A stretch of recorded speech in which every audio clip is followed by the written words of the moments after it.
mi nombre es Juliana Moreno Tamayo, soy estudiante del Diplomado de Administración Pública de la Fundación Universitaria Católica del Norte y en esta oportunidad voy a socializar un análisis jurisprudencial de una sentencia del Consejo de Estado en materia disciplinaria como actividad del módulo 1 denominado régimen disciplinario en la gestión pública. Para la actividad, la sentencia elegida fue la sentencia 4024-2021. Es una sentencia cuyo consejero ponente fue el doctor Rafael Francisco Suárez Vargas y se profirió en decisión del recurso de apelación contra la sentencia proferida el 18 de marzo de 2021 por el Tribunal Administrativo de Córdoba, Sala Quinta de Decisión,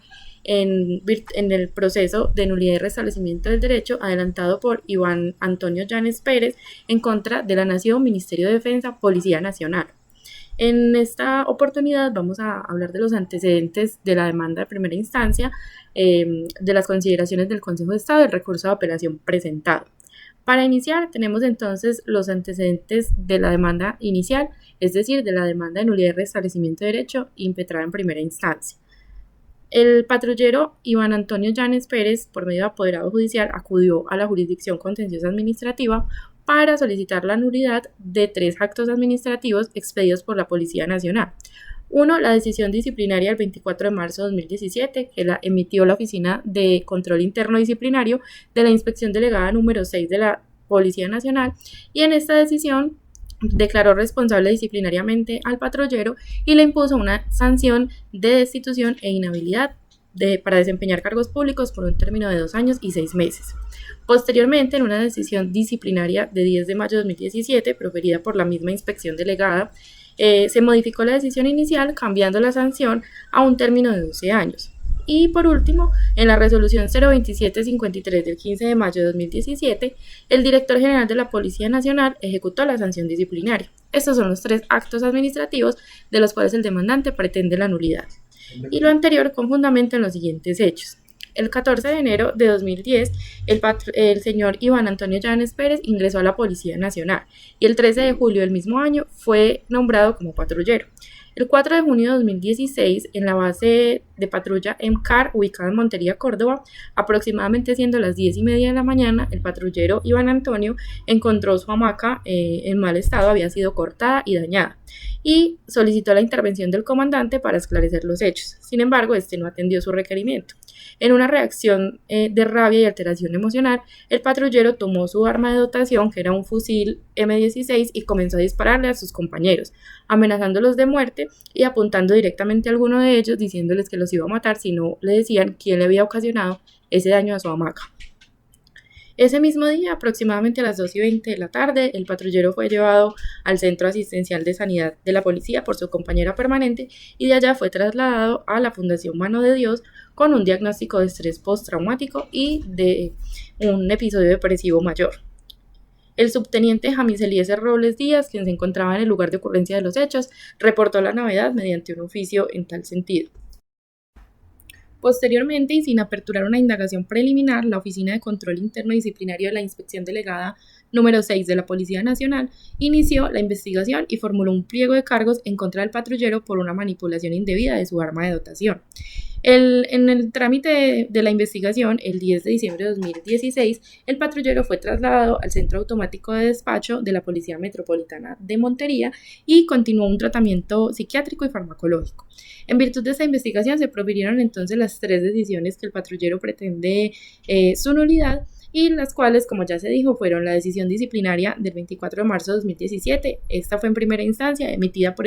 la Oficina de Control Interno Disciplinario de la Inspección Delegada número 6. Allí declararon responsable disciplinariamente al patrullero y como sanción le impusieron por falta gravísima, una destitución e inhabilidad para ejercer cargos públicos por 12 años y 6 meses. Después, en la decisión del 10 de mayo de 2017, en segunda instancia, esa misma inspección modificó la sanción a solo 12 años de la inhabilidad. Y posteriormente, el 15 de mayo de 2017, la Dirección General de la Policía Nacional, mediante la resolución 02753, ejecutó la sanción interpuesta. En contestación a la demanda, la Nación, Ministerio de Defensa, Policía Nacional, se opuso a todas las pretensiones del demandante, básicamente argumentando 3 situaciones. Primero, que la falta disciplinaria atribuida se tipificó bajo principios de legalidad y proporcionalidad conforme a las pruebas válidas que fueron aportadas en el proceso. Segundo, que se respetaron las garantías del debido proceso para el disciplinado. Tercero, que el disciplinado sí manipuló de una manera imprudente su arma de dotación, como lo demostraron las pruebas analizadas en el proceso, lo cual desvirtuó su presunción de inocencia. El 18 de marzo de 2021, el Tribunal Administrativo de Córdoba, en su sala quinta de decisión, emitió la sentencia de primera instancia, en la cual decidió negar las pretensiones de la demanda, argumentando, en resumen, que el proceso disciplinario adelantado en contra del patrullero Iván Antonio Llanes Pérez fue desarrollado en debida forma y ajustado a derecho. En primer lugar, resaltó el tribunal que la indagación preliminar es una fase eventual, de manera que solamente procederá cuando se requiera esclarecer la ocurrencia de los hechos o determinar la identidad del autor. Sin embargo, en el caso concreto, desde el inicio había plena certeza tanto de los hechos como del responsable, lo que justificó iniciar directamente la investigación sin agotar la etapa de indagación. En segundo lugar, consideró el tribunal que el procedimiento verbal sí era aplicable porque la falta se consideró gravísima y los hechos estaban debidamente sustentados desde la fase inicial, por lo que la Oficina de Control Interno Disciplinario de la Policía actuó dentro del marco legal, omitiendo la etapa escrita para la celeridad de la investigación y el procedimiento. Por otro lado, en cuanto a la causal de exclusión de responsabilidad disciplinaria por una presunta inimputabilidad del investigado,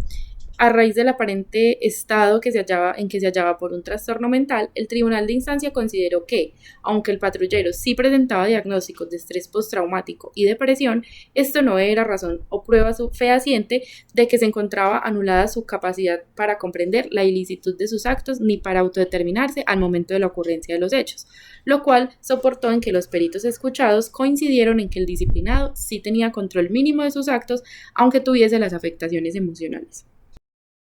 El patrullero Llanes Pérez, por medio de su apoderado judicial, presentó recurso de apelación en contra de la sentencia emitida por el tribunal en primera instancia y sustentó dicho recurso básicamente en los siguientes argumentos. En primer lugar, en que existió una vulneración de su derecho al debido proceso, toda vez que el proceso disciplinario se adelantó sin la etapa de indagación preliminar, lo cual, bajo su criterio, lo ubicó en una situación desfavorable y en una posición de indefensión, porque le fue anulada una etapa probatoria en la que pudo haber presentado pruebas que desvirtuaran de antemano su responsabilidad sin la necesidad de iniciar una investigación posterior y presentar un pliego de cargos. Por último, el patrullero argumentó que hubo un desconocimiento del principio de presunción de inocencia, toda vez que la autoridad disciplinaria orientó la investigación hacia la sanción, en lugar de presentar una actitud imparcial, lo cual encuentra soporte en que evidentemente no fueron evaluadas de manera adecuada una serie de pruebas que favorecían sus pretensiones, como lo era el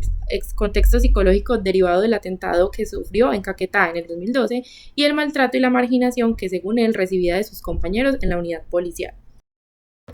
En la sentencia de segunda instancia, el Consejo de Estado centró el problema jurídico en determinar si los actos administrativos cuestionados efectivamente vulneraron el derecho al debido proceso del patrullero Iván Antonio Llanes Pérez por no considerar el agotamiento de una etapa de indagación preliminar por haberse tramitado por el procedimiento verbal sin presuntamente haber existido los requisitos para ello y por desconocer, al parecer, una causal eximente de responsabilidad disciplinaria atribuible a la inimputabilidad del patrullero. Para iniciar, el Consejo de Estado realiza un análisis del artículo 29 de la Constitución Política de Colombia, el cual consagra el derecho al debido proceso y recuerda que es una garantía procesal aplicable tanto en los trámites administrativos como judiciales. También recuerda el artículo 6 de la Constitución Política, el cual habla de la responsabilidad de los servidores públicos por infringir la Constitución y la ley. Por otro lado, en cuanto al argumento relativo a la omisión de la indagación preliminar, el alto tribunal señala que conforme al artículo 150 de la ley 734 de 2002, entiéndase que hoy esta ley está derogada por la ley 1952 de 2019, esta etapa, es decir, la indagación preliminar, tiene un carácter eventual, dado que su finalidad es precisamente la de esclarecer la ocurrencia de los hechos e identificar al presunto responsable. Pero cuando estos aspectos se encuentran plenamente acreditados desde el inicio, la autoridad disciplinaria puede prescindir de esta etapa e iniciar directamente la investigación, como ocurrió en el caso en concreto, toda vez que desde el primer momento existía certeza sobre la ocurrencia de los hechos, las circunstancias de tiempo, modo y lugar y la identidad del patrullero Iván Antonio Llanes Pérez como presunto responsable, por lo que no resultaba necesario agotar una etapa de indagación preliminar, como efectivamente lo hizo la Oficina de Control Interno Disciplinario de la Inspección Delegada número 6 de la Policía Nacional. Por otro lado, respecto a la legalidad del procedimiento verbal, el Consejo de Estado indicó que su aplicación se ajustó a lo dispuesto en la Ley 734 de 2002, en concordancia con la Ley 1015 de 2006, toda vez que la falta imputada se calificó como gravísima y la conducta estaba suficientemente demostrada desde la fase inicial, lo que permitía a la autoridad disciplinaria acudir a este trámite por principios de celeridad, economía y eficacia. Ahora, en relación con la alegación de inimputabilidad y por ende la existencia de una causal de exclusión de responsabilidad disciplinaria, el Consejo de Estado analizó que, en principio, de la valoración médica inicial que se le hizo al patrullero el día de la ocurrencia de los hechos, si bien se determinó que tenía un diagnóstico de trastorno postraumático y depresión severa, no fue posible o no existía certeza de que éste hubiese actuado con plena conciencia de sus actos, como lo exige el dolo que efectivamente le fue atribuido. Posteriormente, analizó el Consejo de Estado que, a raíz del informe pericial de capacidad de comprensión que realizó el Instituto Nacional de Medicina Legal y Ciencias Forenses el 22 de marzo de 2019, se determinó o se concluyó, entre otras cosas, que la motivación de la conducta del patrullero fue una emoción intensa, no racional, que fue contraria a su patrón de personalidad pasiva. Por lo anterior, si bien el dictamen aludido fue posterior a la emisión de los actos administrativos cuestionados, el Consejo de Estado recordó la facultad, o más bien el deber que tiene el juez de conocimiento de realizar un análisis judicial integral de las pruebas aportadas al proceso. Así las cosas, a criterio del Consejo de Estado como juez de segunda instancia, en el caso bajo estudio sí se acreditó la configuración de una causal eximente de responsabilidad disciplinaria en virtud de la inimputabilidad del disciplinado al momento de la ocurrencia de los hechos. Por otro lado, frente al principio de presunción de inocencia, el Consejo de Estado sostuvo que este se respetó a lo largo de todo el proceso disciplinario, pues el investigado contó con una defensa técnica, ejerció su derecho de contradicción y pudo aportar sus pruebas. En conclusión, por las razones expresadas, el Consejo de Estado decidió o consideró más bien que los actos administrativos expedidos por la Policía Nacional en ejercicio de su potestad disciplinaria, sí desconocieron la existencia de una causal eximente de responsabilidad disciplinaria por la inimputabilidad del patrullero al momento de la ocurrencia de los hechos, lo cual generó una vulneración a su derecho del debido proceso y a su presunción de inocencia. Tras el análisis de la sentencia elegida y sintetizada en este video, me permito manifestar mi concordancia con la decisión que tomó el Consejo de Estado. Inicialmente, en virtud de que el análisis normativo y probatorio que hizo la Alta Corte en segunda instancia me pareció detallado y juicioso, a diferencia de lo que pasó en el procedimiento administrativo y en la primera instancia del proceso judicial. Considero acertada entonces la revocatoria de la sentencia y la consecuente anulación de los actos administrativos, toda vez que los mismos pues, fue evidente que presentaron falencias en la valoración del contexto personal, laboral y psicológico del patrullero que fue disciplinado, el cual, analizado en detalle, como lo hizo el Consejo de Estado, daba cuentas de que existía claramente una inestabilidad mental y emocional del patrullero en cuestión que sin duda terminó afectando la conducta o su conducta para el momento de la ocurrencia de los hechos. Esta situación fue, para mi parecer, insuficientemente analizada o ponderada por el tribunal en la primera instancia, por la Policía Nacional en el procedimiento administrativo, quienes más bien lo aplicaron de una manera mecánica sin atender a estudios detallados o profundos de la situación del sujeto pasivo del procedimiento. En cuanto al motivo por el cual elegí esta sentencia para su estudio, para la presente actividad,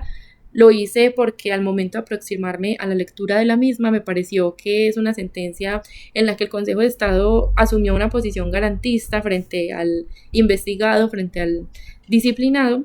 y además respetó, digamos, el principio de proporcionalidad de la sanción, planteó también que la potestad sancionatoria, o más bien cuestionó que esta potestad sancionatoria no debe aplicarse de manera mecánica, sino que también debe tener en cuenta y atender las particularidades humanas de los sujetos pasivos de los procedimientos disciplinarios, las cuales pueden interferir significativamente en la percepción de una conducta reprochable y en la consecuente sanción de la misma.